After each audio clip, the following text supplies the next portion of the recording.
This is a Fatal 4 podcast.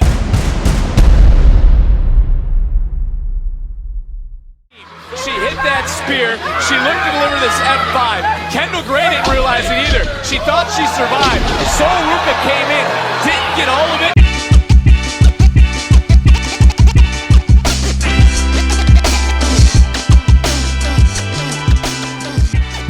Welcome, everybody, to Didn't Get All of It. This week on the show, what the hell is WrestleMania going to look like? Also, I went to Smackdown. We'll talk about that. And then AEW Grand Slam Australia is this weekend, and we have a lot to talk about leading into that. But before we get into everything, I have to introduce myself and the rest of the hosts. First, I'm Paul. Nice to meet you. And also here is Pro Wrestling Noah. They should get Bad Bunny for WrestleMania. They should do whatever they can. Speaking of someone not at WrestleMania, it's Cody. Si tengo mucha novia. Mucha novia. Hey. Okay, we're looking into this very strongly. Cody will be in big trouble. Not here is B-Rob. Not sure what happened to him. He's not here though. He might have been attacked by a man in a hoodie. There's a lot of that going around lately. It's happening everywhere. It's happening a lot all over the place. It's happening on the nightly news. It's happening on NXT. It's happening on Raw. Probably happens on Dynamite. Sure it does. You saw it happen to Darby Allin on Collision last week, didn't you? Oh yeah, I did. Yeah. It's happening. It's an epidemic. Before we get into all the wrestling talk, I just want to tell you guys how to give us your money. In this economy, you can never be too picky with giving people your money. So give us $3 and come hang out in the Discord, which we will keep using until it gets too weird to use. Because they got in the news this week too. Yeah, they did. We'll see what happens there. But yeah, come join us in the Discord. Get ad-free episodes to all of your favorite Didn't Get All of It's, from America to Japan to Ultimo Dragon Balls. All of them ad-free in the Patreon for only $3. What a deal. $5 get your bonus shows and everything else I just said. So head over to fatal4pod.com and do all of that. Give us your money. Help us pay for our domain and our servers and all of the things that go into this show, except for us, because we don't get paid. But if you donated, maybe we could. I'm not getting paid. Maybe we could. What am I doing this for? We've only been doing this for almost 2 years. Your check's in the mail. I'm waiting. So yeah, that's how you can support us. We need your dollars, way more than you do probably. So hook us up. But yeah, this is a wrestling podcast. Do we want to talk about that, or do we want to talk about the big game? The big game. Did we love Big Game? Yeah, we all watched the big game, didn't we? Cody had a big spread of little kolaches, and Cody's always got a big spread, and that dude's spreading big all the time. Yeah, I made some vegan, or not vegan, but vegetarian nachos. Some bad nachos? No, it's good. Vegan nachos are again, vegetarian. Vegan I don't like because I don't like vegan cheese. But vegetarian nachos are usually pretty great. Like, they really figured out how to make that fake meat. Fake the meat, not the heat. That's what Hank Hill would say. Is that okay? I don't watch that show. But yeah, I had some good eats, but fucking my team did not do very well. They kept getting field goaled on like 4 times in a row. Yeah, it's bad. But I have been saying this, that Drake May ain't it, and they need to move on from him. He's garbage. I didn't watch the big game. What? We were in the room where the big game was happening. I know, and I don't think I paid attention to it at all. Like, when it was all said and done, I'm like, oh, I don't remember much of that game at all, or any of the commercials. Like we were doing other stuff. 3 or 4 of them, I'm like, oh yeah, that commercial sucked. Yeah. By the way, I did watch the big game with Paul and his family. That was fun. Yeah, we watched it at a Mexican restaurant. Yeah. And then while the Pokemon commercial was happening, there was a group of people at the bar in front of us. And like the Pokemon were on the screen. And, it was like Jigglypuff, Pikachu was there. But then I noticed Luxray was there. And I went, ooh, Luxray. And then there was this guy sitting at the bar who was wearing like a black baseball cap and had like long, like kind of greasy hair. He looked like an extra in Sons of Anarchy. Yeah, he had the motorcycle jacket on, but he hears me say Luxray, and I think he heard that and went, oh, a real one, because I named like a Gen 4 Pokemon. He turns around and flashes his knuckles, and he's got all of the energy symbols from the Pokemon TCG represented on his knuckles. I thought they were the original gym badges. Whoa. Oh, was that what? Oh, that's probably what they were. I think it was the gym badges, but that doesn't make it any less nerdy. Yeah. If anything, that's more nerdy. He's not as scary as he looked, is what I told him, that he looked scary from behind, but now I know that he's not scary at all. And I forget if it was in that same conversation or if it was a later conversation where you started talking to him about Final Fantasy. Yeah, he started talking about Final Fantasy with us briefly, and then they paid their tab and left. Yeah, those guys were cool though. I like that guy. Heckin' motorcycle nerds. I thought you were going to say that he scolded you for your pronunciation of Luxray.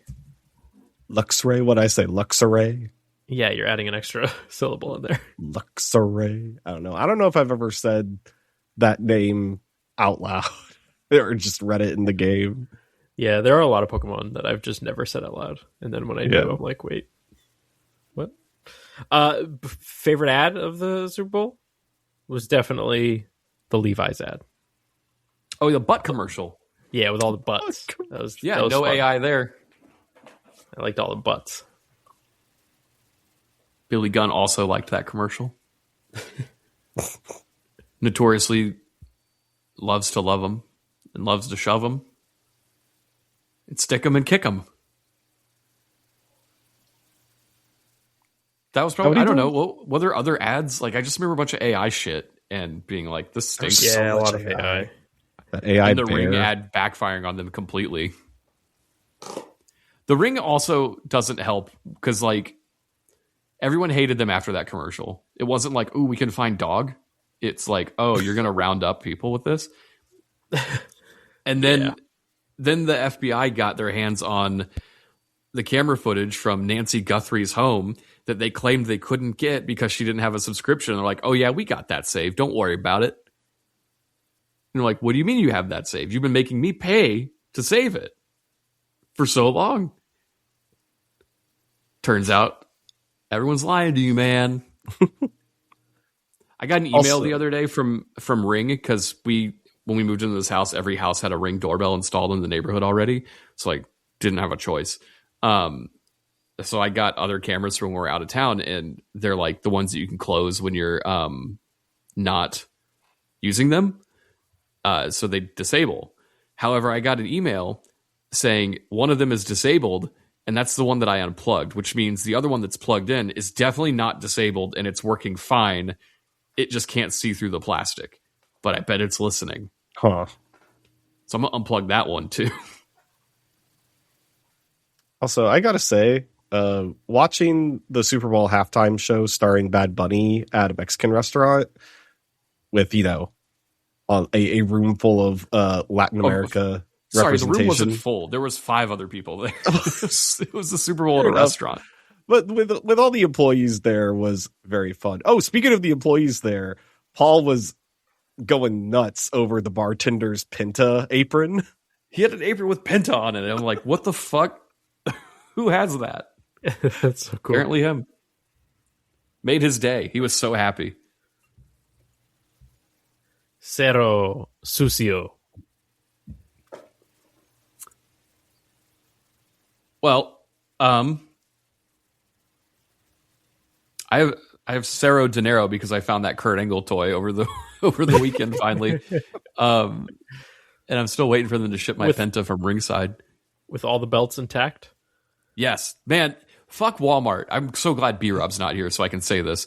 What a horrible, awful store. I went to like several of them in Charlotte and didn't find any Kurt Angles. And then I went to 6 of them in Houston. The first one I went to had the DDP that I want, but somebody had ripped the NWO shirt out of it. The second one I went to didn't have anything. The third one I went to had 2 or 3 Kurt Angles with the belts replaced, like different belts in them and a different Kurt Angle in the box. The fourth one I went to had numerous Kurt Angles with no belts. Someone had just ripped all the belts out and left. And then the fifth one I went to had nothing. And then the sixth one finally had Kurt Angles in stock with no damage. But like, that's at just every fucking Walmart. It's just shit getting destroyed and stolen. Yeah. It's the whole figure swapping thing is a real issue. I hate it. There's been countless times where I've walked into Target and seen, like, one time I went and there was I don't even remember what the figure was supposed to be. It might have been like Seth Rollins or something, and it had been replaced with a Shawn Michaels figure from 1998. So bad. It's so tacky of like wrestling people to go do that. Yeah. Like, I know they're making customs or some shit, but like, buy the fucking toys. Yeah. Like, right. Like, invest Be in an adult. Right. Because so for people not in the know, if you don't know what I'm talking about, it's people will buy a toy from Walmart, bring it home, carefully open the package, take the figure out or take a belt out or whatever, and then replace it with a shittier one. Take it back to Walmart, return it, get their full money back. Walmart throws it back on the shelf, none the wiser. And then I show up looking for a toy, and it's like, it's bullshit. When people do it with something that's like blatant, like that Shawn Michaels thing, I'm just like, that's crazy, and I just leave it. But I've seen ones where it's like, oh, it's an ultimate Batista, and they replaced it with like a basic Batista. I usually try to tell an employee, and they usually look at me like I have 3 heads, but I'm like, freaking nerd. That's because they don't fucking care. No one's paid enough there to care about anything. They don't, but hopefully Heidenreich is. Walmart notoriously, aren't they known for like employing the most people who are on food stamps? Also, like the first company with $1 trillion valuation or something crazy. Jeez. Yeah, not great. Like, they're rolling in it, and their employees are like, not even close, not even getting by money. Walmart's like side hustle job to supplement their money making in Uber or something. Garbage ass fucking company. No fucking wrestling toys. Speaking of no wrestling toys, I went to a Target, and their wrestling toy section in Houston was a single peg with 3 Bobby Heenans on it. Like, half the toys you see at a Target are for like psycho collectors. I don't understand why all these like obscure legends from 40 years ago, and I know they're not obscure people, but like, who's buying that today at a Target? Put some shit on there that is like of someone who's on TV, because like, someone who wants a Bobby Heenan will order it off Ringside Collectibles. Make all of those exclusive to the internet. That's a good point, actually. Target has get those nice fucking Lego Solo section, Sokoa though. toys into the clearance section so we can melt them down and make some pollutant on the earth of plastic in the air. Breathe in that Solo Sokoa plastic. And the Tamatongas and the Tongaloas and the Talatongas and the... Who else is in that at my Walmart? Tyler Beta Tonga. JC Matonga. Yeah, JC Matonga. Who did I see today? There was a new one. Oh, Uncle Howdy Tonga. Uncle Tonga. Yeah, Uncle Tonga. Just dog shit toys all over the Target scene. Anyway, I Anyway, can't find my damn CM Punk that I want. I passed on one recently that had like the hoodie, and I'm like, no, I want to wait until they put one with a belt. Like, my toys got to come with belts or something cool. I think I have with the like Bret Hart attire. I have that one. I'm looking for they just put out a Royal Rumble 2010 CM Punk, like, comes with a microphone and long hair. Straight Edge Society. I want that. Well, if you like that CM Punk so much, why don't you get WWE 2K26? Probably will, unfortunately. I'm after last week's pod and like looking at the stuff, I'm like, I'm a little less nervous about how it's going to be presented. I mean, like, the scary thing is I feel that like they have they're not hearing people and they're not going to like, I don't know. We'll see. They haven't addressed how much grinding. Like, is it like one match equals like 1 point and it takes 10,000 points to unlock a thing? Like, that's going to be a problem. Well, Yeah. Cody, what if you could pay $20 to get all those points? Wouldn't that be faster? Yeah, It's but not I don't gonna wanna be fucking 20 do that bucks because in I'm those already points. paying 150 for it. They did Sounds announce like today you don't though want those that points. AJ Lee like 2014 is in the game. So Yeah, from her Mania gear. Does that mean Yeah, we're it's going to get... You think Paige makes it into this game? no, No. definitely not. Why not? Because she don't ain't work working there. anywhere. Yeah, but you're going to get the Bellas in this game. You think we get Brie? We definitely get Nikki, but is Brie announced? She was in the last one, wasn't she? Isn't she just No. like in the Legends roster for these games now? No, neither of them were. Nikki got added along with that's right. Goldberg, like late stage to the island. Isn't it crazy that JBL's in all of these games and no one gives a fuck about JBL even as a legend? Yeah, He's it's just crazy. in that- every game. it's crazy that he's in the showcase too. They of all the CM Punk like world title, like first world title run matches they could have chose. They chose him versus JBL at SummerSlam. That was Who the his fuck first remembers title that? defense. And Okay. the Raw after he won the title. That night, I think.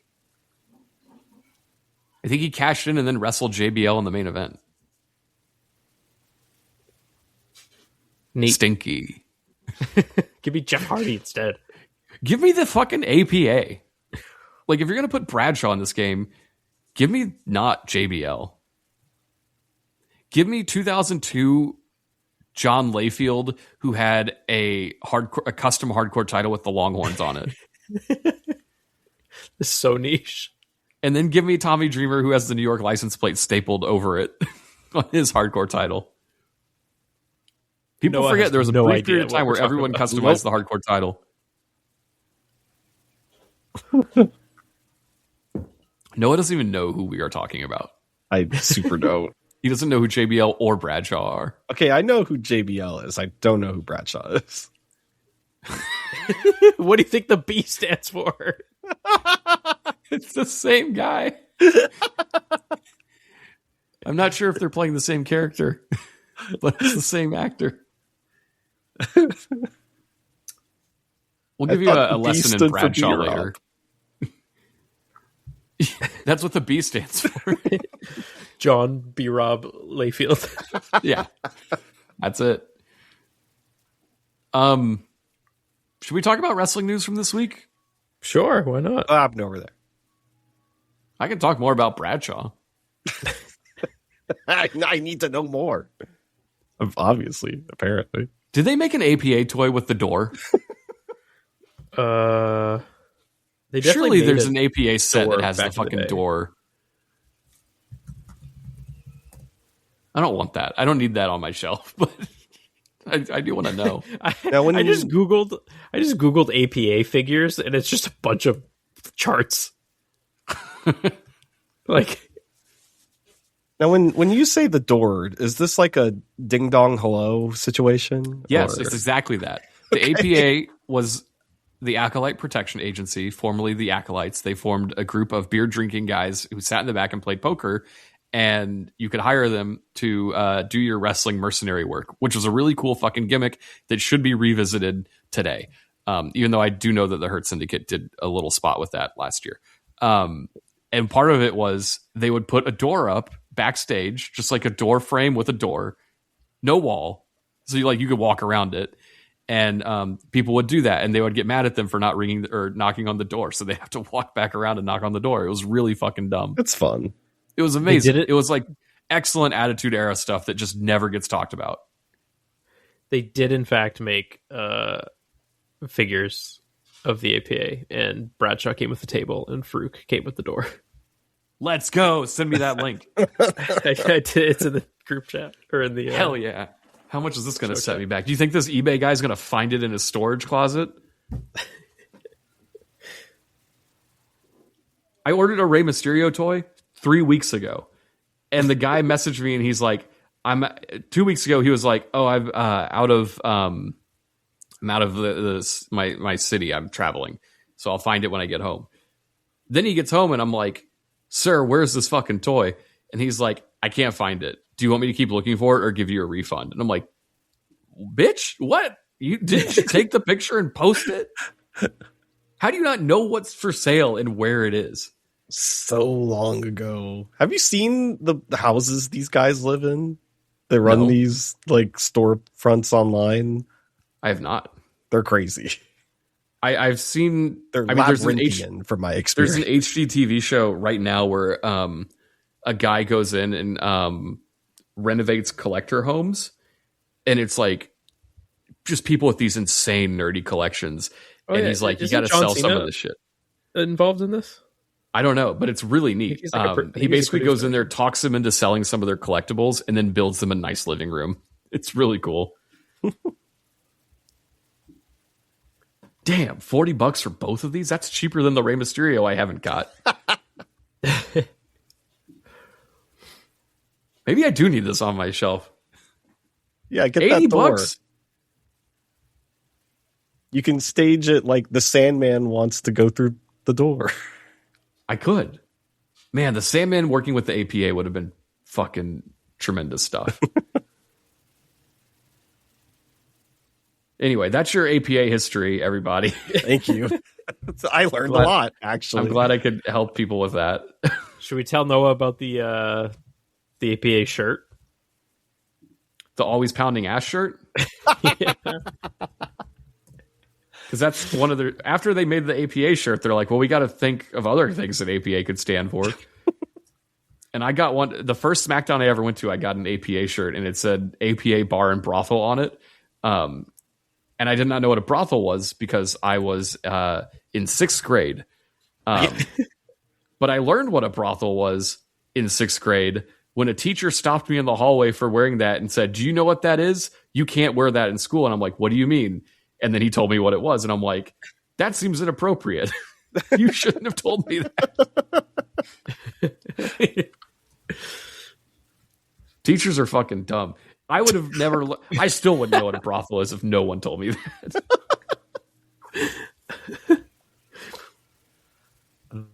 That kind of shirt is right up there with America's Most Wanted, and like just shirt that's cool to have regardless of it being related to wrestling. To be fair, this APA shirt was a very cool design. Let's see if I can find it. Love a wrestling t-shirt that's actually a good design, because there aren't a lot of those, especially these days. Check it out, Noah. $125 for this eBay shirt. Oh, it said everyone needs protection on the back. That's good, because you could be fucking someone at a brothel who's got dirty.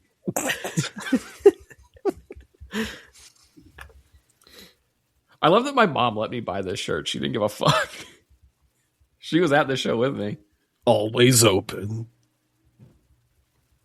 I'm trying to find any like sales on eBay of that America's Most Wanted shirt, and I cannot. Like, I think 0 people bought that shirt. Oh, it's not vintage yet. Such a good shirt. Is anyone selling the Sin Cara penis shirt? Surely a couple of those made it out of the warehouse, right? I don't know that they did. Damn. That's something Farouk used to say. Remember Farouk was in the APA. Remember the John Cena saluting like a Nazi shirt? No. I don't. Remember when I said let's talk about wrestling news, and we're like, what if we bought APA toys instead? All right, okay. I found them without the box for $65. Comes with the chairs, the table, and the door, and I'm like, that seems decent. Talk about this after the show. So Brody King. Oh yeah. So Brody King making a lot of headlines lately. We talked about him last week for being involved in the "fuck ice" chant that occurred at AEW Dynamite. And then this week, rumors were swirling that Warner Brothers Discovery had requested he be removed from television, and that was the reasoning for him not being on Dynamite this week. Rumors were swirling because Dave Meltzer said this. Yes. He had reported on Thursday that he was absent from the broadcast because of Warner Brothers Discovery not wanting the Fuck Ice chance to be heard on the program. Warner Bros. Discovery has since come out and made a statement where they said they, quote, did not have any involvement in Brody King's upcoming AEW schedule. Any speculation to the contrary is categorically false. Brody is scheduled to appear during the next AEW event, which will air this Saturday on TNT and HBO Max. Also, AEW has also denied the rumors, and he's on a flight to Australia. And Dave Meltzer has not apologized. No. He's like double down, I saw this morning, and I'm like, that doesn't make sense. That seems like an easy thing you could make up because he wasn't there. But like, I text our friend and was like, is any of this true? And he's like, I have no idea. And then he later confirmed, no, none of this is true. And apparently, like, Meltzer said this with such confidence today or yesterday. And there's no like thought of how serious this could be. Like, he staged it like Warner Brothers took a political side. In this instance, they have not. And he made it sound like AEW complied with it. And then, like, I've seen other people, it's like, this is just putting more of a shine on Brody King that could get him, you know, negative attention in some way. It's like, all of this is just dumb shit, bad reporting from guy who is supposed to be a respected reporter and should have never said it in the first place. Isn't that normal from Meltzer, though? Like, don't people already have this kind of opinion about Meltzer not always being accurate with his reporting? I've thought lately that I mean for the last like 2 decades that he's a fucking hack. But I don't know. I think he's still very much valued in the wrestling community. People can't wait to see his star ratings and say, that's not what I would give it. Like, just rate things on your own then. You don't need Dave to fucking trigger that thought. I don't know. I mean, I think that's true of all reviews, movie reviews, video game reviews, especially. Oh my God, people get so mad about video game reviews. It's so silly. Take it from me, guy who hosts a podcast and has been doing it forever. Sometimes you can shut the fuck up. Not me, but sometimes you can. It's okay to be silent. I don't know how to do it. I would love to. You know where we don't encourage you to shut the fuck up, though? Our Discord. If you That's not true. Become a member of our There's Patreon. a few people in there I would like to shut the fuck up. And I'll tell them. So if you want me to tell you to shut the fuck up, join the Discord.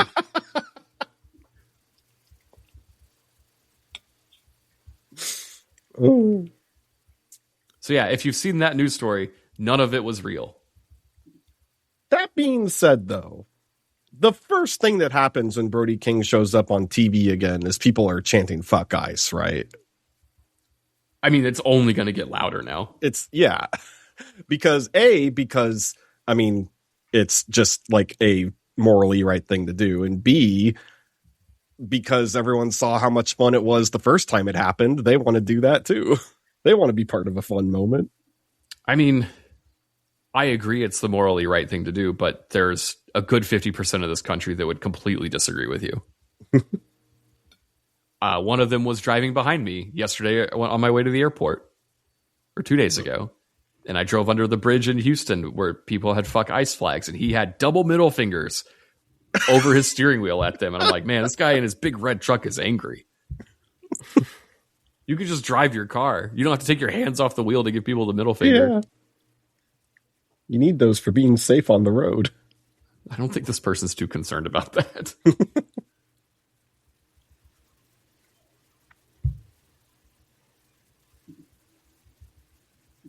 You know what I'm concerned about?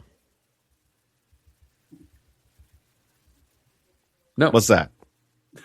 Braun Breaker is injured. Oh no. What happened? He had to undergo surgery because of a hernia. Apparently on Raw last week, Apparently it was serious. Yeah.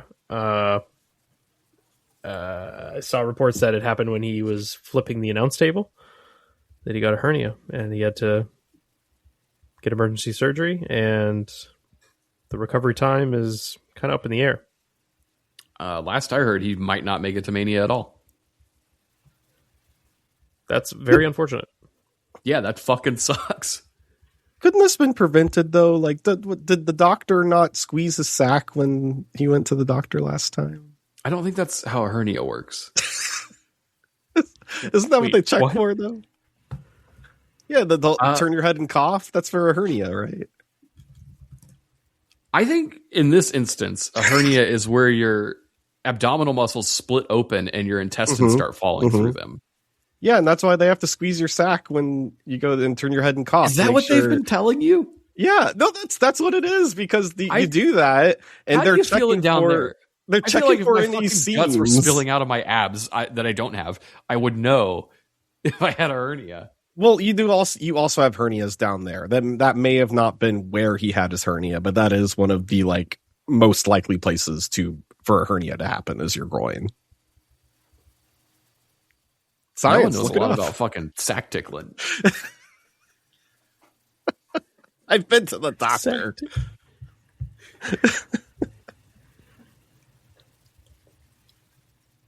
Well, this guy doesn't go to the doctor. Everyone needs to get their hernias checked when they go to the doctor next. And also probably do a colorectal scan if you don't want to be like James Vanderbeek. Has anyone seen the video going around after he died where he's talking about how the year should start in the spring? What? It's like some weird dopey shit where he's like, it's crazy that New Year's is in the winter because that's like when things are over and sad and trees are dead. New things should start in the spring when plants are blooming and new things are starting. So I'm going to start the year and make my resolutions in March. And so it's kind of crazy when you think about it, because if March is the first month, that means December is the 10th month. That kind of makes sense. And people are like, wow, that's really profound. I'm like, that's not profound. This is the dumbest fucking thing I've heard in my life. I'll say he's just the week starts on Monday guy that has taken it to the extreme of the entire year. My understanding is that him and his whole family were very like new age medicine people. And that would also explain his very close friendship with Stacy Keibler, which came out in the last few days, which was very interesting. But when she reappeared on Instagram after like not being on there, she became very much health guru person who's like, drink all this dirt. It's way better for you than eating healthy. So I don't know. Rest in peace, but also get your booty checked when you go to the doctor and hernias. God, I want a colonoscopy so bad. Do you think Stacy Keibler is going to drink the dirt that James Vanderbeek is buried in? Maybe. Or two very out of pocket things said one after the other. I really want to get a colonoscopy. I think you can just go do that, Noah. It costs money. I want to see what's going on in there. Don't you have insurance? I do. It still costs money. We live in America, Paul. I think Noah just wants to be like that Bobby Heenan figure that you were talking about earlier. on a peg. On a peg. Pegged. Yeah. Listen, I mean, getting pegged doesn't show me what's going on in there. I need to know what's going on in there. I know there's something going on. I need to know. If there's something going on in there, you definitely need to go to the doctor. I don't know. Well, you see, I don't think the thing that's going on in there is like life-threatening, but it's probably a problem, and I want to know what's going on. If you're confident that something is happening in there versus me who thinks I am fine because I have no symptoms of anything happening in there, you need to go to the doctor. I don't want to find a new host or friend. I don't know. Don't they make you get one of those when you're 40? I could wait till then. They're saying you need to do them sooner. No. Colonoscopies. Or am I thinking of prostate exams? I'm probably thinking of prostate exams. That I'm not looking forward to. I don't want that. Sure about that? What if they give you the hernia check first and then the prostate exam? And then that's just foreplay.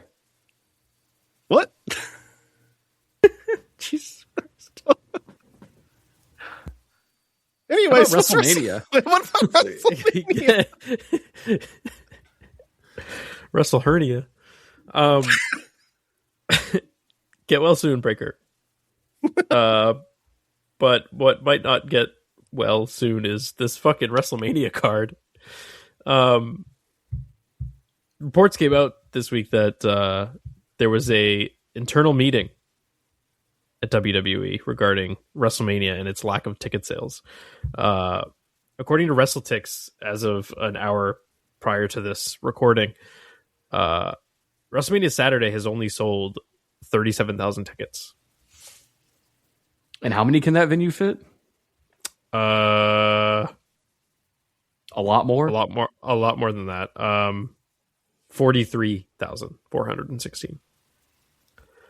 But that's not with WrestleMania seating. That's football seating, right? No, that's the setup. 43,416. And they've only started 37,000? Yeah. And they're having a meeting about 6,000 tickets? Yeah. That story doesn't sound that bad now that when you put I mean, in that's numbers. a lot of tickets, especially when you look at the like seating chart and you see just all the available seats. Like that's a lot of empty seats. All right, well, maybe we can fill it with NXT talent. And the issue is that, I mean, the cheapest nosebleed seats for WrestleMania right now are like $700 on Ticketmaster. I think that's not the only issue, but yes, I think that is a very much an issue. Lower the fucking prices. I think that'll happen. I do suspect some sort of ticket offer will come out. But let's also look at like this card and how dreadful it is. There's a story today that they don't even know who's going to challenge Jade Cargill yet. They're like, maybe it's Tiffany, maybe it's Charlotte, maybe it's somebody else. Like, how do you not fucking know what your WrestleMania plans are at Survivor Series? And where the hell is Bianca? I mean, that's the layup. Her fingy broke. She might also be pregnant. Who knows? Like, that would be a layup. I feel like, I don't know, CM Punk and Cody was a layup, but we're not getting that. No, we have to have Roman again. And fucking Drew McIntyre again. Like, what are they doing? I mean, it's interesting. Like, you do look at the other Manias in recent memory. You had John Cena in the main event of one. You had Cody Rhodes telling a full-ass story in one of them. Two of them. Yeah, and you had The Rock wrestling before that. This year, you don't have any of that. And instead of going with, like, the stuff they've been building for years with Cody and Punk, they've been setting this up. You just shoehorn Roman in there because I guess they think he's a star because they're drinking their own Kool-Aid. But he ain't moving the needle too much here. And I think that's because people don't fucking care anymore. It's been 12 WrestleManias with this guy. Mm-hmm. Steve Austin had like 5. And they're all better than every single one that Roman main evented. But like, and his knees didn't even work. He had like 4. There's also the fact that no one is coming to this country because of how scary it is to be a foreign person here. And like, then there's the issue with Vegas being a complete bust because now you can just gamble on your fucking phone. So why would you go to Vegas? Why fly to Vegas at all to gamble when you have fucking DraftKings in your pocket? And they just ran Vegas the year before. Right. Like, that is definitely has to have a factor in, too. I'm sure there's so many people who are like, I'm going to skip this one. I already went to Vegas last year. Yeah, people. I guess that's probably something that they're like really obtuse about because some people go to the same places a lot. Me. But they're probably like, yeah, people go to Vegas once a year. I'm like, I've never been to Vegas my entire life. And I kind of don't want to. But when they said WrestleMania New Orleans, I'm like, I like New Orleans. I'd go to that. Yeah, that feels like it might be a huge mistake. Not going. Yeah, but Vegas has Taco Bell Cantina. They have that in New York and they have that in New Orleans. Yeah, we have that in Boston. That's not they have that everywhere except Houston, Texas. Yeah, but do those places have a wedding chapel in the Cantina? Probably not. Because but like, the one I'm in sure Vegas you could get married there if you wanted to. Just bring an officiant. No, but what if Jade Cargill's opponent is Chapel Roan? The Fortnite superstar? Yeah. You know, she's got to promote her. call me Fortnite crazy, again. but I don't think Chapel Roan would be down to hang out with WWE these days. I don't get that vibe either.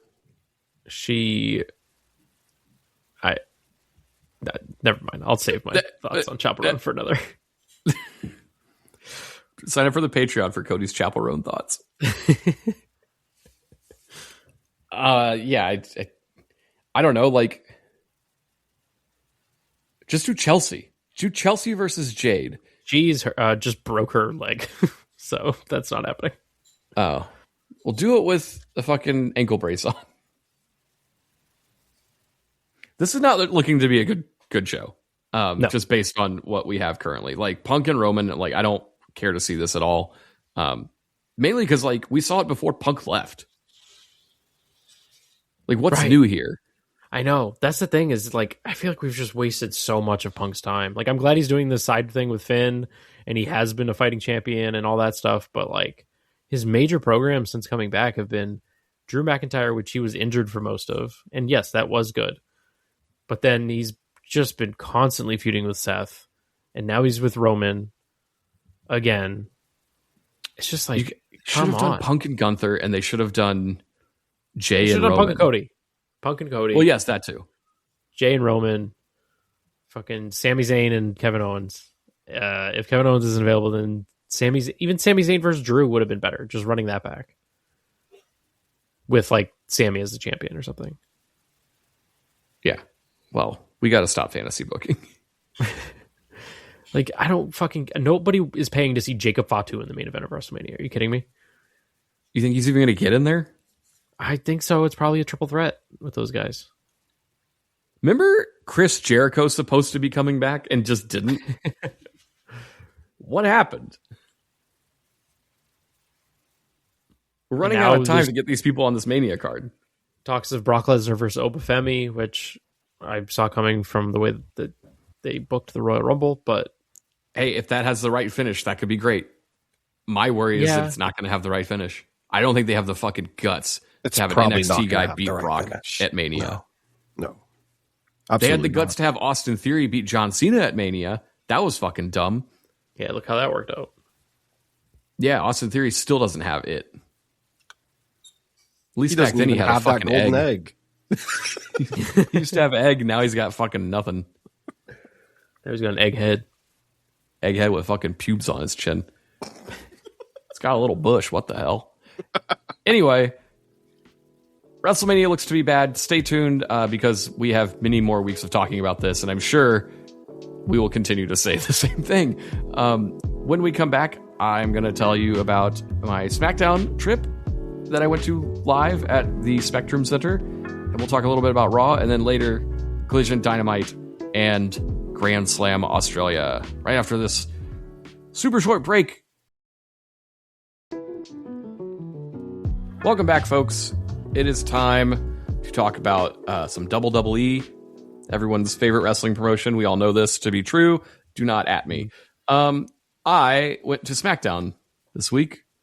I'm sorry. And it was pretty fun. But I want to talk about a couple like things that I didn't expect.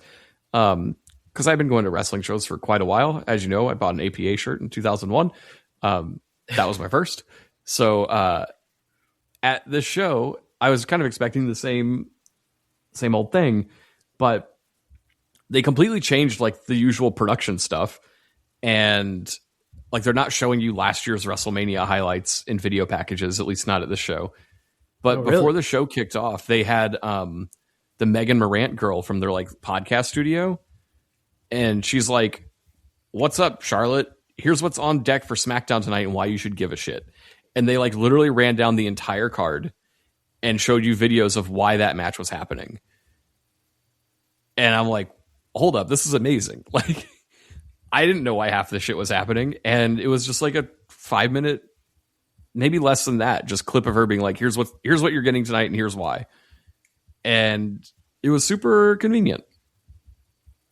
That sounds cool. I haven't seen that. I thought that ruled. And then they had like some cool light show to kick this thing off. Like they they clearly changed the way the shows look for people who are at the events. It felt like there wasn't as much filler as usual. Like the commercial break stuff was very much like the lights went out. They said, go buy a t-shirt in the stands, and then came back. Did they do the crotch chop cam? They did. They did the suck it cam. Did you That's suck not it? gone. No, I had a hernia.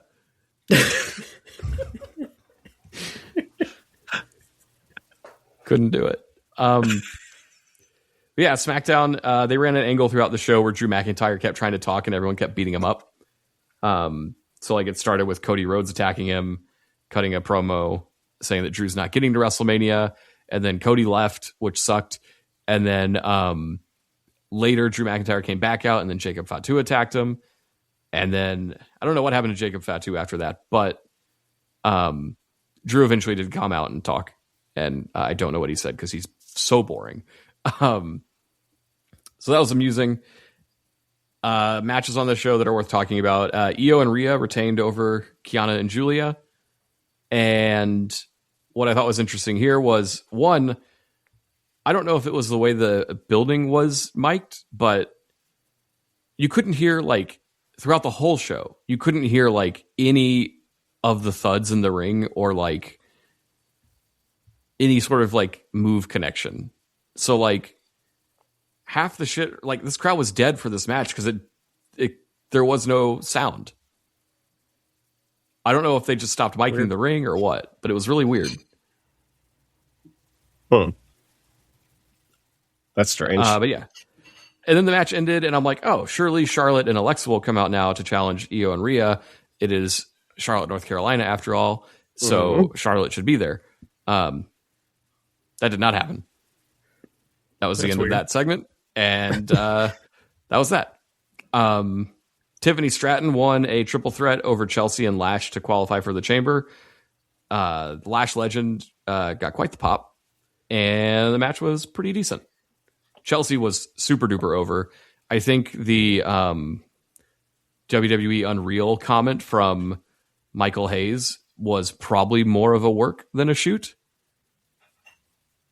of him saying that her level is mid-card jobber and she's not someone that can carry the division.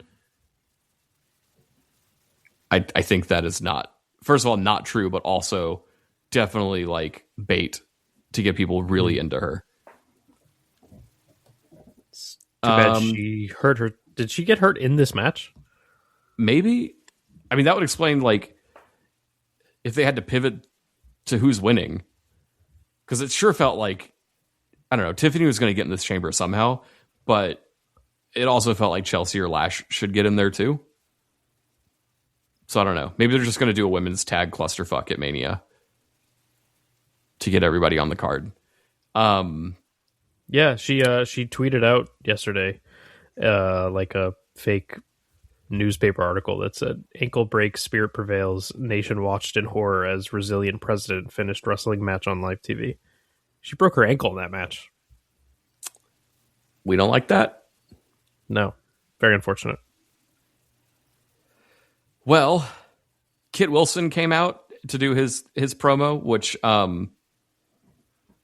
also quite over. And Obafemi came out. Fucking megastar reaction. Him and Rhea. Like, just, this is the guy. If Brock Lesnar beats him at Mania, we're going to have a fucking problem. That was he the biggest? Was he the biggest pop of the night? No, Orton was there.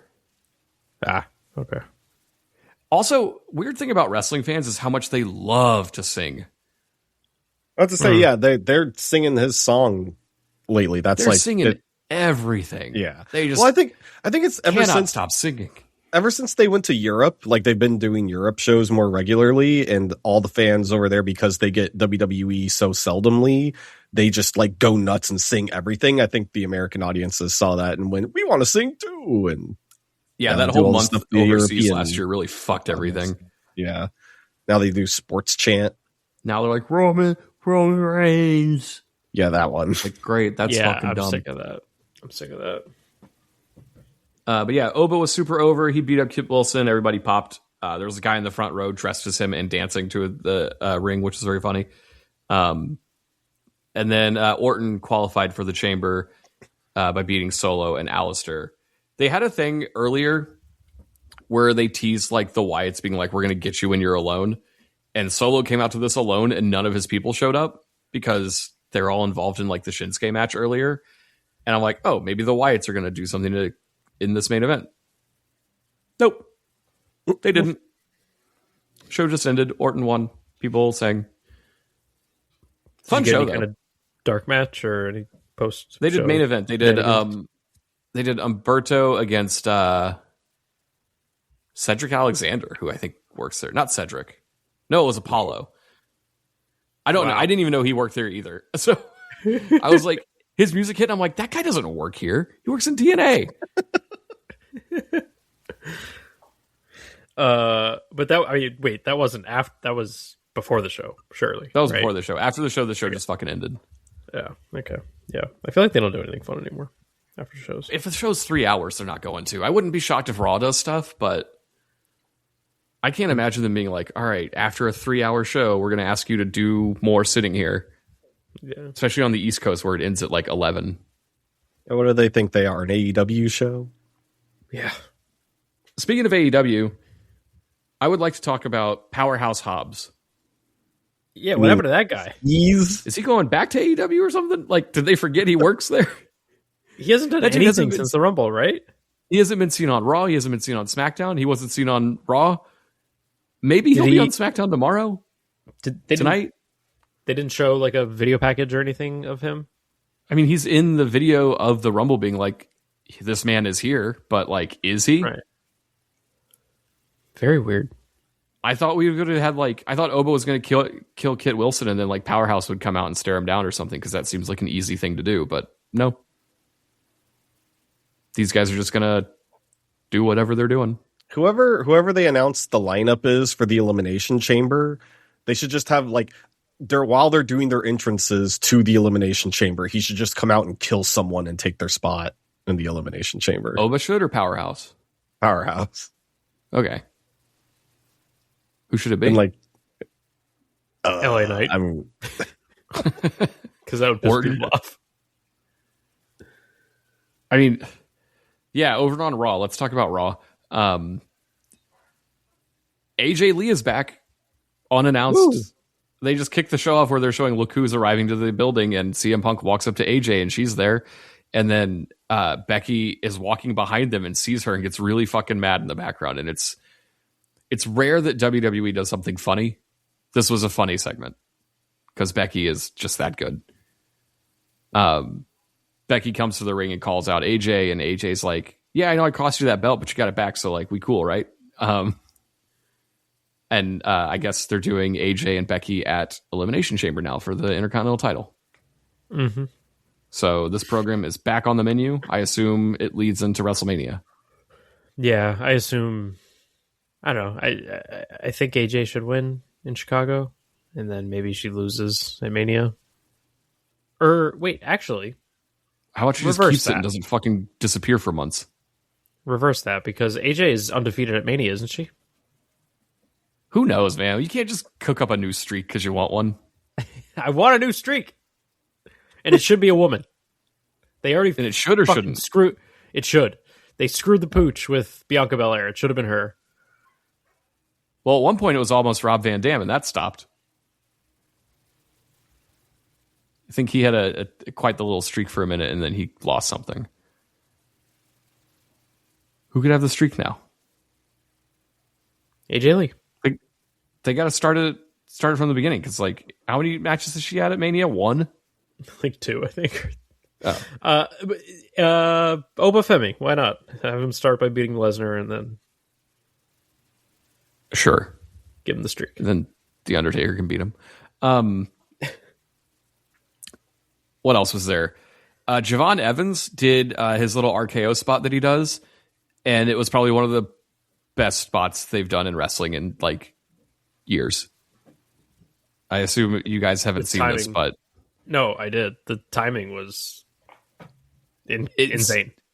This was like a 1% chance of succeeding, and they nailed it.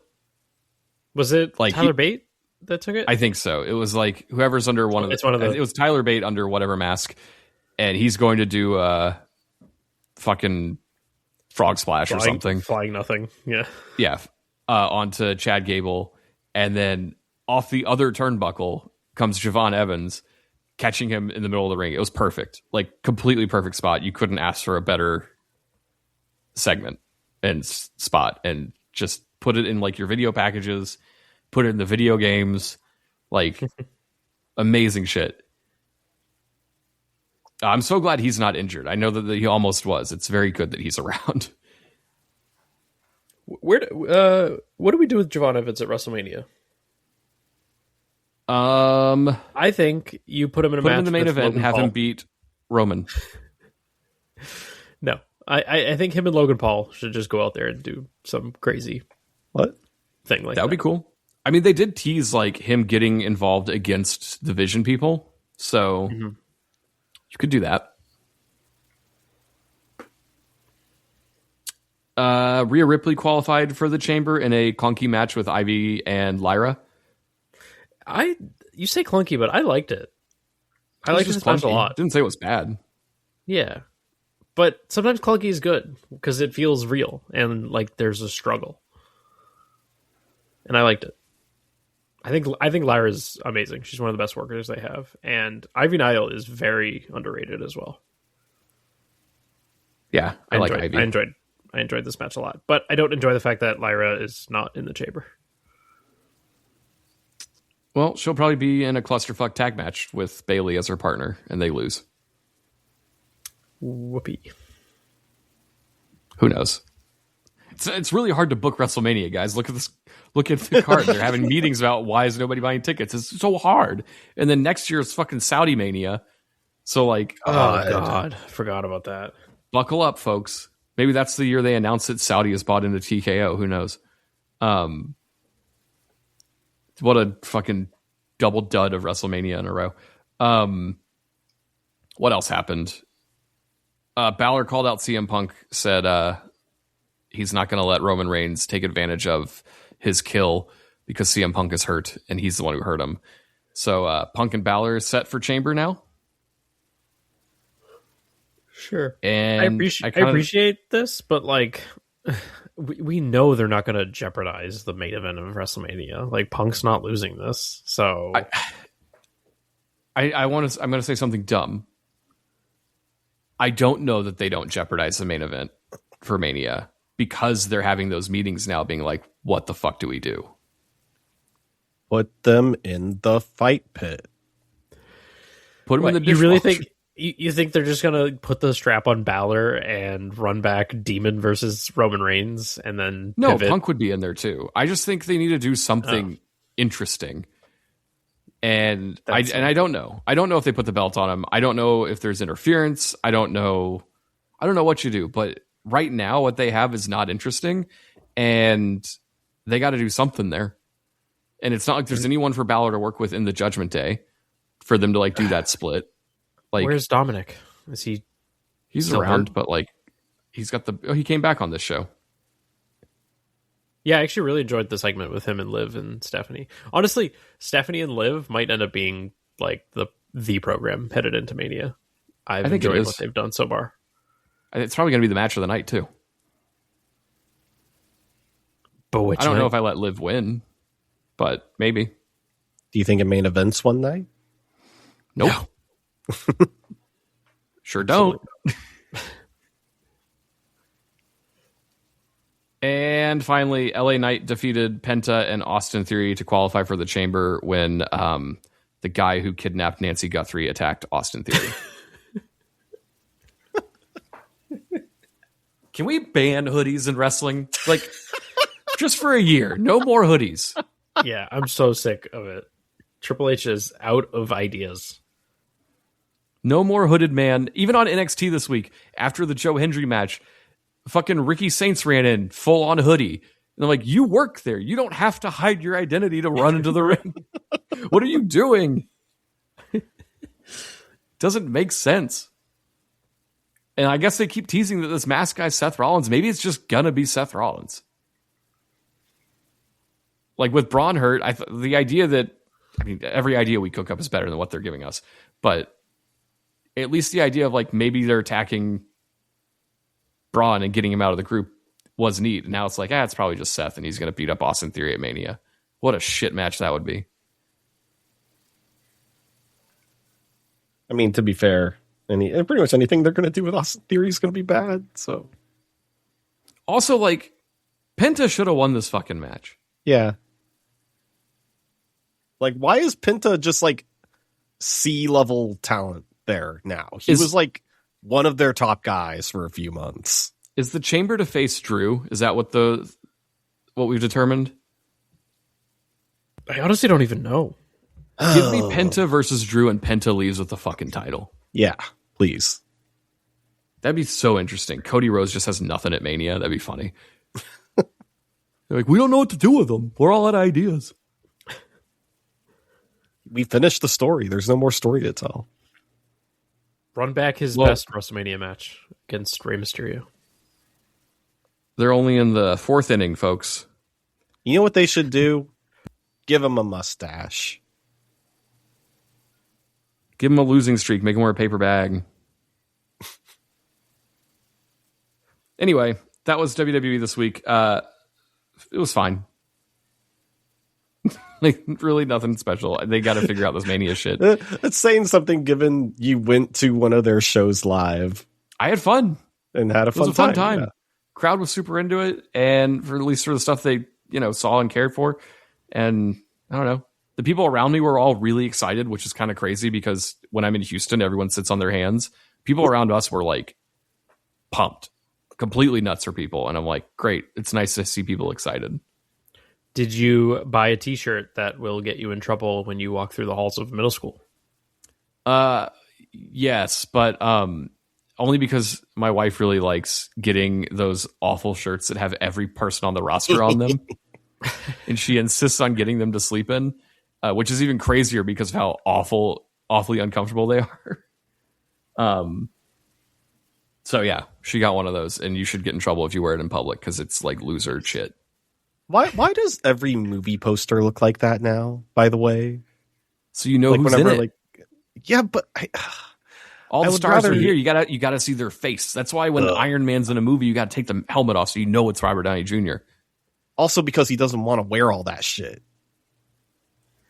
The Avengerification of movie posters. He didn't even wear it in the poster. They just photoshopped his head on a CGI Iron Man. Yeah, it's how you know he's Iron Man. If by the time Iron Man 3 comes out, you don't know he's Iron Man. Could be anybody under that mask. You got to take that mask off. You can't just write his name on there. What does that mean? Could be Seth Rollins. Name on there? Could be Seth Rollins under that mask. What if? Anyway, when we come back, we'll talk about AEW, which did some cool shit this week. And then we'll talk about Grand Slam. We're going to talk about baseball? No, we're going to talk about Denny's.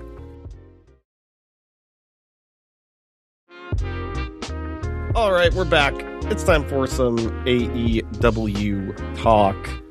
There was just I know Paul doesn't like to talk about it, but there was like maybe 2 things that happened on Collision. I like to talk about when I watched Ciampa win the title there, but after that, I don't. That was very good when that happened. Ciampa was on this episode, but not until the main event. And I guess like one of the important things that happened was during a vignette in between matches segment, Hook showed up and gave us an update on the ops, being that Samoa Joe is injured and not around. So in his stead, Samoa Joe has christened Hook as the new boss of the ops. So he's injured again? Yeah, I don't know if it's a worked injury or if he's like shooting another season of Twisted Metal or whatever. I don't know. Who's in the ops now?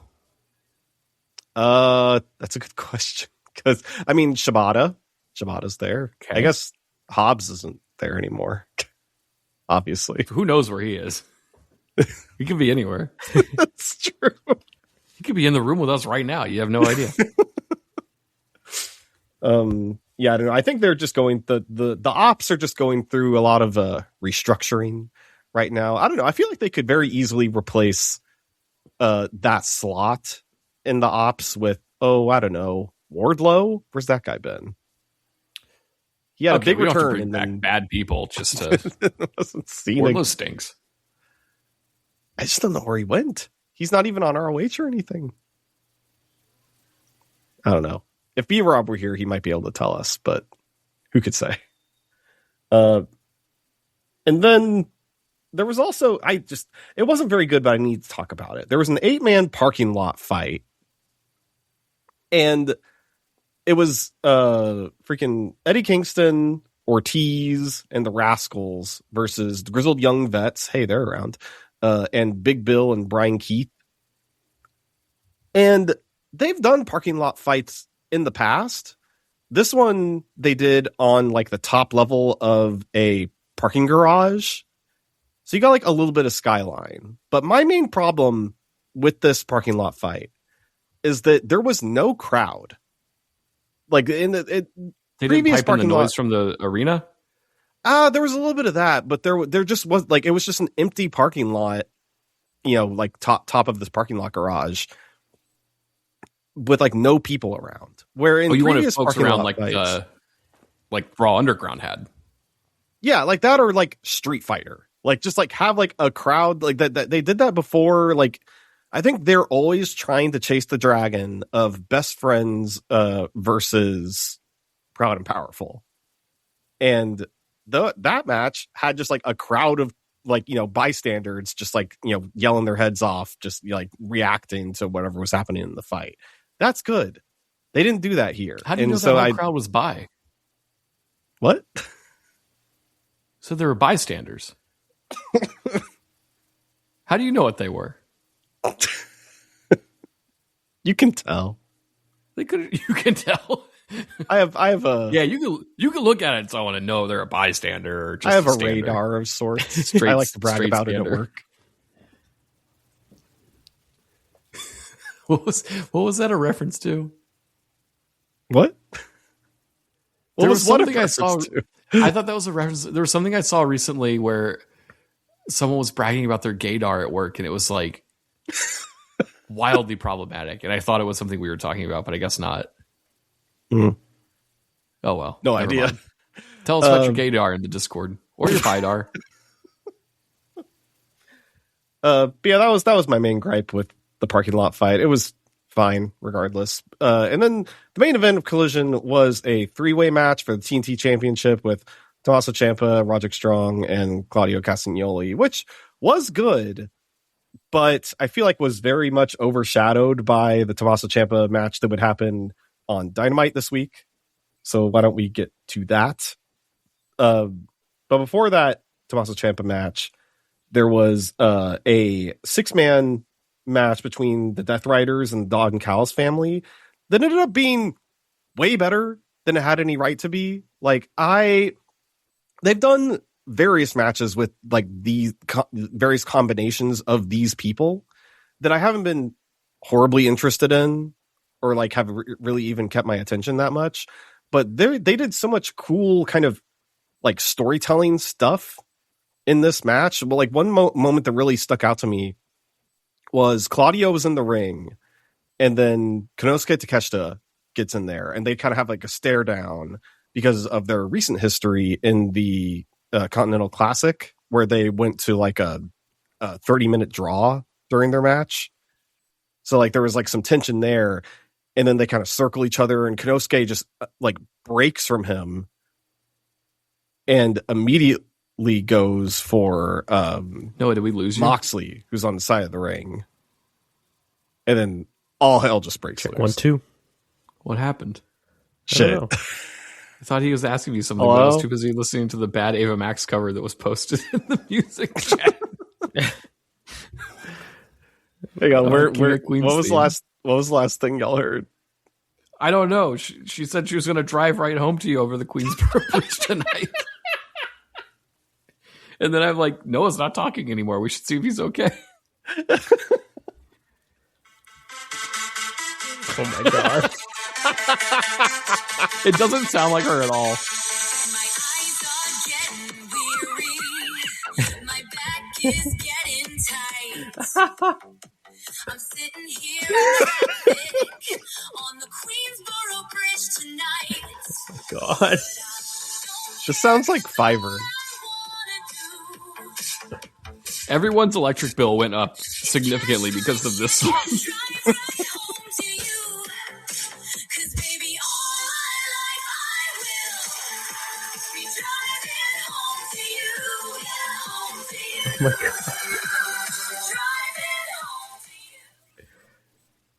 Oh my god. That's where should I No, it's pick up? not. I don't know. What are you talking about? Did you hear me start to talk about the Death Riders versus the Don Callis family? No. Yeah, let's go there. Son of a bitch. If it was, Did you if it hear was me- Collision, no one cares. Did you hear me exit out of Collision talk, though? No, Like, what was the last thing you can remember me saying? it was Europop that last thing I heard. Oh my god. I'm not editing any of this out. Just go to Dynamite. Okay. So, Dynamite opened with Death Riders versus, or no, it didn't open with that. It opened with Kenny Omega and Swerve. Swerve, yeah, having a conversation. I like that promo. Very much So did I.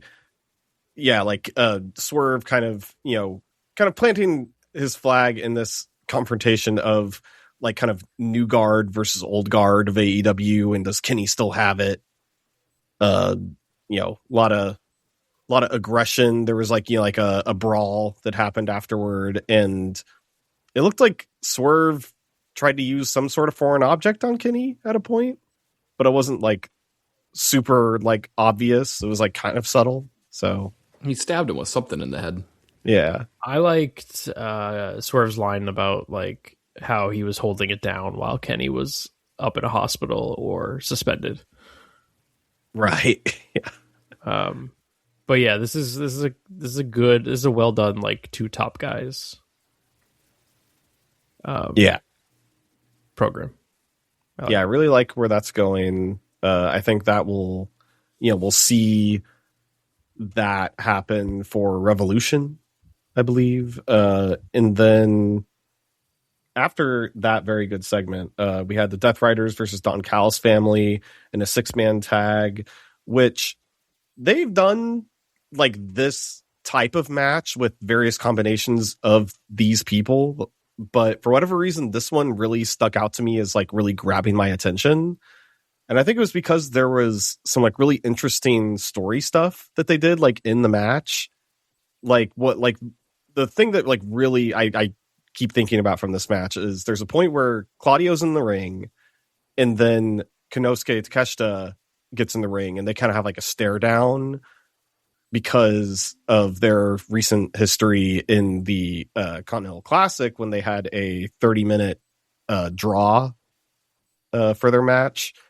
And then they're like circling each other. And then Konosuke just kind of breaks off and goes and takes down Moxley on the edge of the ring. And just like he like drags him to the outside of the ring. And then at that point, everyone's just beating the hell out of each other. I just thought that was a really cool kind of, recognizing because, they're going to have a match at Grand Slam Australia. So just a lot of cool little like story interactions in the middle of the match like that. And then there was also just like some really good like near falls towards the end of the match. Just a lot of like really, really good action. But the best action of the night, without a doubt, was Kyle Fletcher versus Tommaso Ciampa for the TNT title. I'm gonna have a doubt. Why is that? I didn't like this. What? This match was not for me. Shit. He didn't like it? That's Why didn't you like it? crazy. I don't know. It was just like, this is just a random TNT title match on a random Dynamite. They kind of built it up. What? Yeah, they built it up. Okay, Tommaso's but like, Tommaso's a fighting champion. It's an open challenge. Yeah, but it's like Tommaso's been here for like 2 weeks. There's not a lot of history here, and they were going out there and acting like it was the main event of WrestleMania, and I will never forgive Shawn Michaels and Undertaker for ruining generations of wrestlers and the fucking oh my god surprised face after a kick out. I hate it. What? Everyone does that. They do that all the in both I hate companies. It. I know, and I hate it. But it was like so egregious in this match. There was one shot where I don't know, Tommaso kicked out of like whatever moves Fletcher does, and they both just like stared into the camera like You're just good at selling. I don't know. I don't know. I did not like this match. It was just too much like they're going out there and trying to have an epic match on TV that I don't think was warranted. I don't know. Because they've been building it up. They've been doing backstage segments with Kyle Fletcher talking about how he wants the title back. He came out after his match with like when Tommaso won the title from Briscoe. They teased it then, but then they also had him come out after the 3-man match on Collision. They've definitely been building this up. I feel like there was momentum going into this match. And why is Tommaso a transitional champion? Like, what was the point of giving him the belt for 2 weeks? Because now everyone knows how to cool Tommaso Ciampa is. They know that he, came in, he immediately beat Briscoe, and now he can, he has a higher place on the card now because of his time as a champion. We'll see. He'll be on ROH in 3 weeks. I don't disagree with your thought process. I just don't know if they've proven that out yet. Sure. But, I mean, it seems like the crowd is definitely into him. And also the way they're presenting him, like with his Tron and his entrance with all the pyro. Like, they seem to really be investing in Tommaso Ciampa. It's insane how much they fumbled him in WWE. Yes. Especially because they knew what he was capable of from NXT. Like, the same guys who booked him, all of a sudden they're like, we don't know what to do with him. Also, I just want to point out that, like, my favorite spot from this match was the Psycho Driller onto the steps, and it looked like just like the edge of Fletcher's spine hit the edge of the steel steps. That was nuts. That was so crazy. But after the match, Mark Briscoe came out and challenged Kyle Fletcher to another match, a rematch for the title. Yeah. And I don't understand why the heel wants to have a ladder match. That seems totally ass backwards to me. Because they had to make it bigger and more epic for their 7th match, is what he said. Sure, but that's a babyface play. The babyface should be like, I want to go out there and have a stipulation match. The heel should be like, no, I don't want to get hit with a ladder. I don't know. That bugged me. I don't know. But I'm sure the match will be cool. Oh yeah. No, it's going to be crazy. Both of them in a ladder match is going to be nuts. Who wrote down who the fuck is Clark Connors? I did. Who the fuck is this somehow gayer Hangman Adam Page? Literally, who is this guy? He used to be a bystander, but now he's choosing to do this. Yeah, Are we talking don't know about who the this guy is. With the breakaway pants? That's Umberto. Different company. Oh, right. Of course. It's not Umberto. That's his cousin. Angel? Angel. Oh, yeah. Angel. That's how they announced him on main event. Was that Mark Nash guy going, Angel? Weird-ass announcer. If Braun Breaker got his Angel checked, maybe he wouldn't have a hernia. Get your honors checked. Anyway, so can you explain to me who this guy is? This Clark Connors guy? He fought Darby Allin a couple times. Other than that, not really. I mean, he also seems to have some sort of vendetta towards Darby Allin. I don't know, because he's not like officially signed. I think he hangs out with what's his name, Gabe Kidd, and so yeah, I think it's just another boring white guy from Japan. Cool. Yeah, you could say that. I don't know. B-Rob, if he were here, might be able to provide more details, but I don't really know much about Clark Connors. I mean, he literally looks like Hangman Adam Page. That's a problem. This is the perfect place for us to trigger B-Rob and the Japan boys. Like, if I'm Tony Khan Just and asking who the fuck these people are. This guy wants to wrestle for my company, I'm saying, okay, get a haircut. Get rid of the chains. Don't wear a cowboy hat. Shave your beard. I don't need but he's not Hangmans. sticking around. At least I don't think so.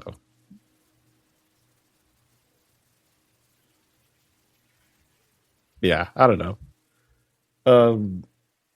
Something that was kind of exciting was after that, there was the three-way tag team match to determine number one contendership for the tag titles. The Bucks were there, the Rascals were there, and then the wild card team and its Private Party, who we haven't seen since they were tag team champions, I believe. They left shortly after that. It sure sounds like something happened with them going to NXT that fell through. Yeah, I was going to say, wasn't that like heavily rumored that was almost that they were almost set in stone, it sounded like. So I wonder what fell apart there. That. Yeah, I don't know. But they're back now, which the crowd was very excited about. And it was a good match. Also, looks like Mark Quinn put on some mass. He's got some extra beefiness to him. Just what we need. More reasons to compare them to the Street Profits. Yeah, what's up with that, huh? Montez Ford is fat now? That's crazy. What the hell? What happened? Yeah, he was so ripped. What happened? Maybe he was just drinking extra water. Maybe he's like, they're not going to fucking use me. I'm going to have a fucking meal. That's a good point. Paul, you were saying earlier that maybe Bianca Belair was pregnant. Maybe you got it wrong. She got him pregnant. Yeah. Well, all that extra mass on Mark Quinn didn't help because Private Party did not win this match, and it was in fact the Young Bucks, which means we're getting Young Bucks FTR 7 or whatever. Man, that FTR music hitting. Yikes. Put him on the fucking same card with Roman and Punk. What are we doing? Like, just running back this boring shit. Yeah, I don't know. I feel like they're definitely trying to evoke, prime Young Bucks in AEW era. And like during that time, they were feuding with FTR a lot. So maybe that has something to do with it. Do we see the return of Edge and Christian here? Oh, that's definitely on the way. I think people thought that the Private Party spot was supposed to be them. Like that's the most speculation I saw online of what people were thinking the wild card would have been. So I think that's incoming. But yeah. Gotta Oh have my them god, finish is that the Edge and story. Christian?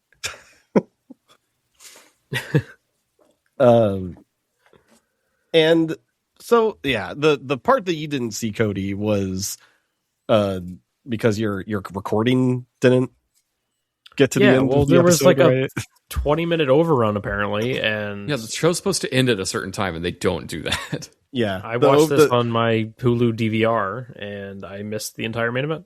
Yeah, the main event started after the overrun, and it was Statlander versus Tekla for the women's championship in a strap match. The strap match was good. There was some bleeding, as Chris Statlander had some words about in an interview earlier this week about bleeding. Go look that up if you're so inclined. What did she say? Did you not see what she said? No. Why would I see what she said? Well, in the interview, she was asked about like, you know, the expectations of like women versus men, like bleeding in matches, like the expectations there. And her response was basically like, well, women bleed at least once a month, so it's to be expected. Oh, got him. Fucking wrecked. Okay. Yeah. People were talking about that. Sure. But the match was good. I still don't love, like, I like Tekla's look. I have not been particularly impressed with the way she wrestles, so I have not really been that huge on her. But what do I know? Because they put the belt on her. Yeah, that was something. Yeah. Not an impressive finish at all. No. And of course, you know, it was shenanigans with the Triangle of Madness coming out to, you know, get involved. And yeah, Tekla got the win. Post-match beatdown. No one's going to save her because her friends are in Australia, and then she got new friends. Yeah, I forget, the Birds of something. Birds of Wrath. Birds of it's Winza and Jamie Hayter. Yeah. So I don't know. They're setting up some new stories, but I just don't think that Tekla is at the level that she gets to wear the belt. I don't know. That's how I feel about it. They do, I guess. I would have, if you're going to put it on someone from that group, I would have done it with Julia, but that's the thing. Yeah, well, because she's had the belt. Wait, no. She was a TNT champion. She hasn't been world champion yet. Yeah, put it on Julia. What are we doing? I don't know. Too late.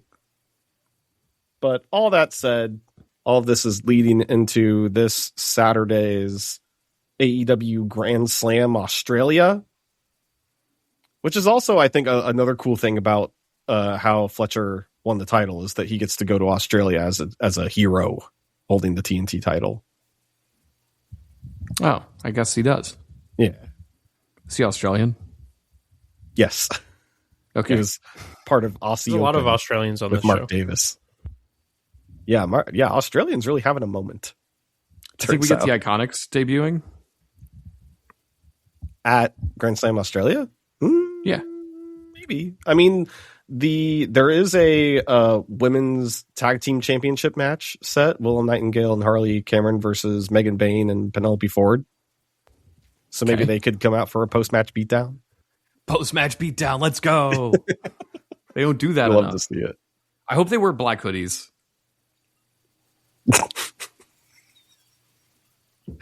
They should come out like fully masked with black hoodies and then like beat down people like, who is that? And then they do the Iconics pose with the fucking mask and hoodies on, and the fucking pop would be insane for that. I have to say, you're selling it for me now, Paul. I want to see. That's not what's going to happen at all, but I would like to see it. And then they could take their clothes off.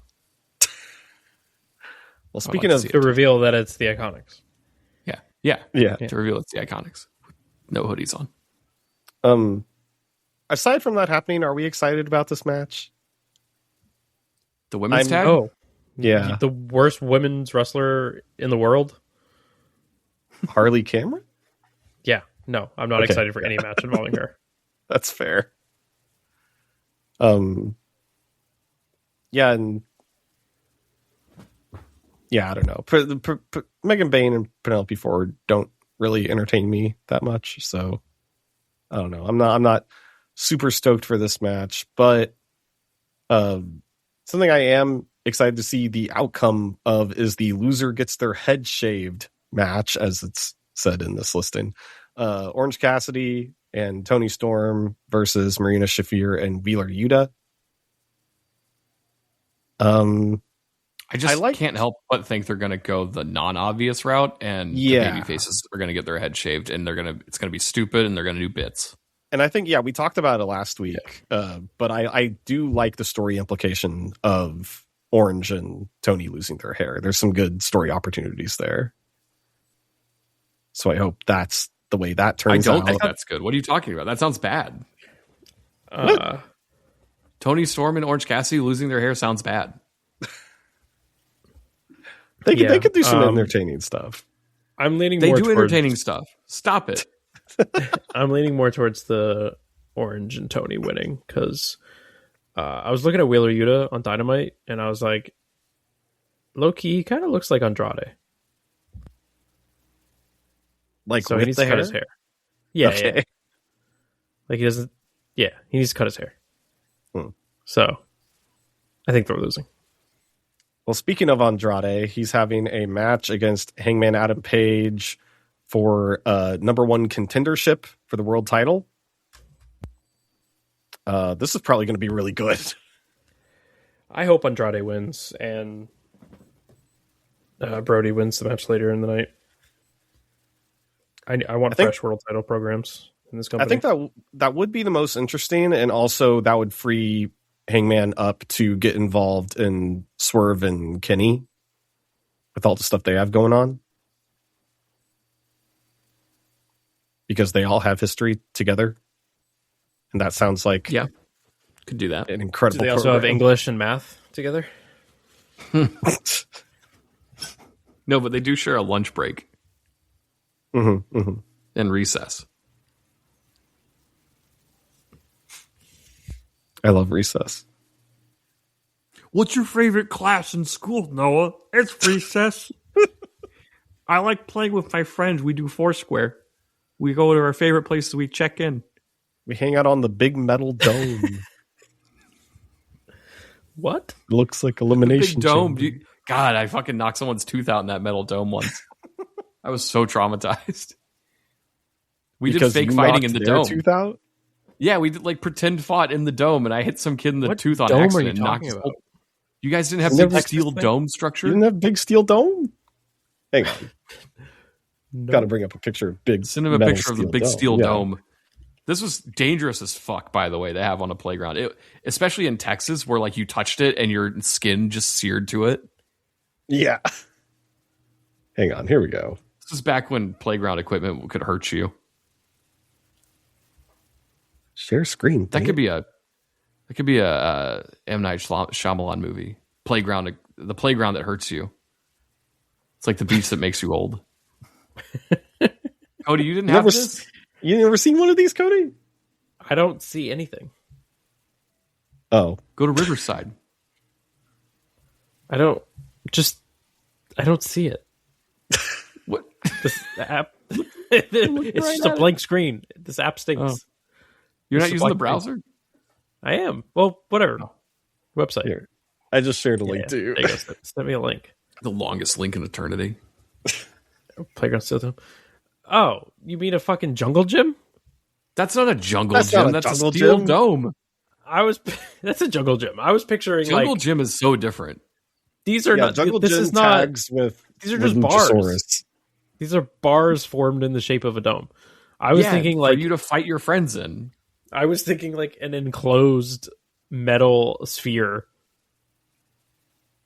That's what that That's is. like solid. You just and can't smooth. see the No, bottom half. This is not solid. This is. Oh, it was solid. It was real fucking solid. I just mean there's holes for you to climb on and shit. Yeah, no. This is jungle gym. Cody don't know what a fucking jungle gym is. This is a Jungle gym's like a castle with a slide. Yeah. Isn't Jungle Jungle Gym's Gym got- Luchasaurus's partner? I said that. Backpack jungle gym. Jungle Gym. One of my prerequisite for a Jungle Gym is it's got to have monkey bars, and a Jungle Gym without monkey bars. Those are monkey bars. Those are a bunch of interconnected monkey bars in the shape of a dome. Nah, they got to go No. straight across. Cody, do you think every They are steel straight. pipe is a monkey bar? Yes. When someone's brawling in the backstage area and gets thrown into all the pipes, do you say, "Oh, he just fell into the monkey bars"? Yes. They all clank around because they just have loose monkey bars all around. I do love when that happens. Also, I do have to One of the best check. wrestling tropes of all time, to be fair. Monkey bars. That's not problematic, right? It shouldn't be. Why not? Okay. Monkeys love swinging around on bars. Okay, but I'm just making sure that there's like, you know how like everything in this country you find out that the context. Oh yeah, it probably Is- started at a time, and you're like, yeah, we just call them, we call them hanging pipes. Well, no, that's probably not good either. Or like how Jimmy Crack Corn you think is just a fun Hanging pipe is song. probably not good. Like, you know how All those devastated kids I are was. hanging pipe. Devastated I was when I learned like the ice cream truck song was racist. I didn't know the ice cream truck song was racist. I don't think I knew. It's that. racist. Oh wait, yeah, Jimmy Crack Corn. Yeah, that's what I was about to say. Yeah, Jimmy Crack Corn. You think it's just a fun song about corn, and then you learn. No, it's I think it not was a fun about song corn. Kurt Angle sang. He's got Olympic gold. He's got Olympic. Yeah, it's a good song. Blew my mind when I learned that the master bedroom was called the master bedroom. That's why we call them Because primary of- bedrooms now. Yeah, Yeah. Right. Yeah. So forgive me for thinking that maybe monkey bars was Do you think that everything in America might be racist? yes. there's Yep. a good chance. Odds are. Speaking of racism, Noah. Speaking of things shaped like monkey bars, there's going to be a ladder match for the TNT Championship: Kyle Fletcher versus Mark Briscoe. They should have a monkey bar match instead. Yeah! We gotta find monkey bars. and retrieve Monkey the on title. a bar match. Whoa. Monkey on the bar. Fuck off. This doesn't sound like it's going to be a good episode.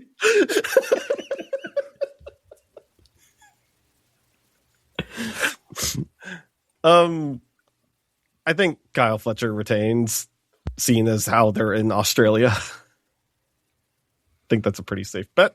Probably. Cody, is Also- Kyle Fletcher going to be mogging on him? That's a new word I learned this week.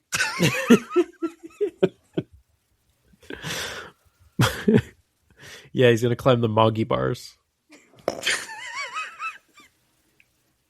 My throat hurts so much. If anyone can't tell, I'm Hey sick. yo. That's because you've been slogging on them monkey bars. I thought it was Paul that was on the suck it cam on Friday, not you. Nope, not me. I went to go get another drink. They're doing suck at cams? All right, I'll go get an old fashioned. Continental What does an Championship. arena old fashioned cost? Man, too much. Continental Championship, John Moxley versus Konosuke Takeshita. Wait, what? That's a match on the show? Yeah, it is. It's probably going to be Why? heckin' good, too. What do you mean, why? Aren't they both heels? Yes, but Okay, John good. Moxley, I feel like, is very, like, he needs to keep this, championship because it's very much like put him back in the good graces as the head boss of the Death Riders. But also, like, Takeshita really wants it because, he's in a very, like, feud-like relationship with Okada right now. And this will very much give him a leg up in that situation if he wins the Continental Championship. So there's stakes here for sure, and I enjoy the stakes going into this match. Me when I'm at Outback. Appropriate place at Grand Slam Australia. But I'm thinking You should have a bloomin' onion on a pole match. Should get added to the show. Honestly, I could see this going either way because if Moxley loses the title, that creates some interesting drama in the Death Riders. But if Konosuke ends up not getting the title, then that also creates even more drama with him and Okada. So there's good stuff either way. I don't mind it going various different directions.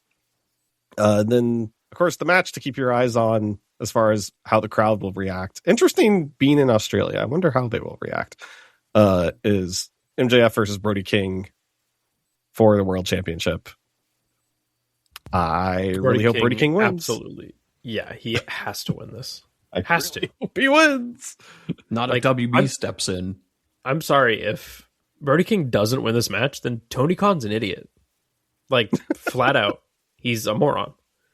Why would you not capitalize on everything right now and Yeah. put the title on Brody King? Have this man represent your company, for the love of God.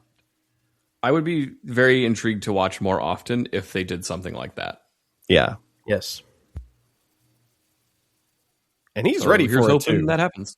He's ready. He's like, so ready he had for it. Honestly, even if he's not ready for it, who gives a fuck?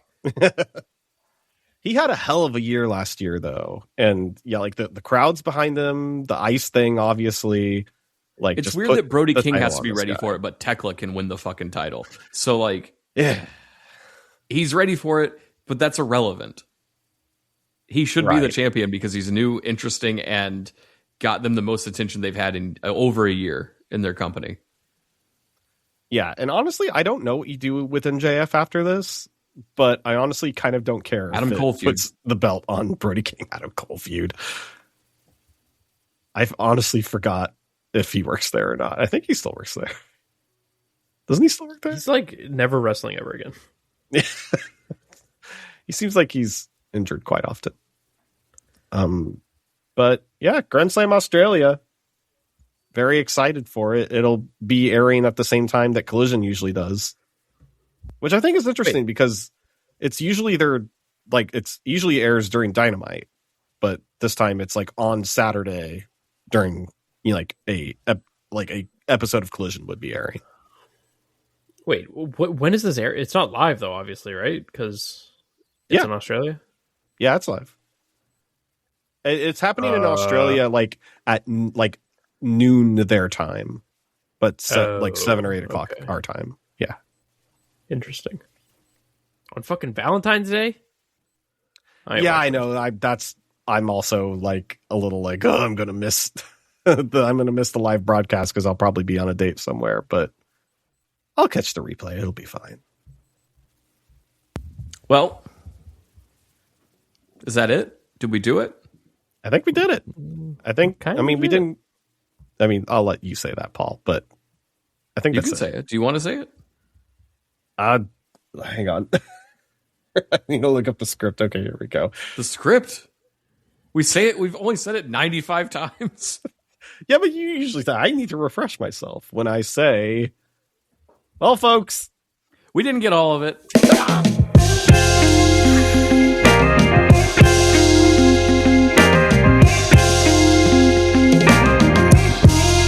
But we'll try again next week. you son of a bitch. For myself and Pro Wrestling Noah, who's going to get his anal checked, and Cody, who is going to make me look up if monkey bars are racist. This is what happens when we do a podcast. Tune in next week, where I won't be here. You've been listening to a Fatal 4 podcast. Subscribe today wherever you get your podcasts and visit fatal4pod.com for more episodes, merchandise, and info on the Patreon.